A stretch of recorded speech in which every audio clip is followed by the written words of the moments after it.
রিয়া, এটা আমার গার্লফ্রেন্ড। রিয়া, এটা আমার বেস্ট ফ্রেন্ড। একটু হাই বলে দে। কেন ও বলতে পারছে না?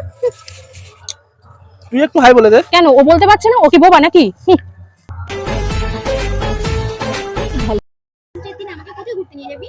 এখনো ঠিক করিনি, তবে মুভি টুভি দেখতে যাবো। এই ভ্যালেন্টাইনে আমাকে কিন্তু ঘুরতে নিয়ে যাই, না নিয়ে গেলে কিন্তু তোর খবর আছে। এই তোকে না ফেসবুকে কি একটা এসএমএস করেছে, তুই কি চিনিস? কই না তো। বাবা তোমার ফেসবুক ওর ফোনে? হ্যাঁ, ওর ফেসবুক তো আমিই চালাই। তার যে কি দুষ্টু মিষ্টি কথাগুলো কে বলতো, আমিই তো বলতাম। সামনে তো টেডি দিয়ে আসছে, আমাকে টেডি দেবে না? ওর কাছে টেডি চেয়ে কোনো লাভ নেই। সামনের বার আমাকে দিয়েছিল ছোট্ট একটা পুতুল। এই তুমি ওকে টেডি দিয়েছো? এই আর কি কি দিয়েছো তুমি ওকে? কিছু না কিছু। কিছু না মানে? আমরা তো সব ডেই তো পালন করেছি। Rose day, propose day, kiss day, valentine day, hug day, সবই তো পালন করেছি। কি? থাকো তুমি তোমার বেস্ট ফ্রেন্ডকে নিয়ে, চললাম আমি আজই তোমার সাথে ব্রেকআপ।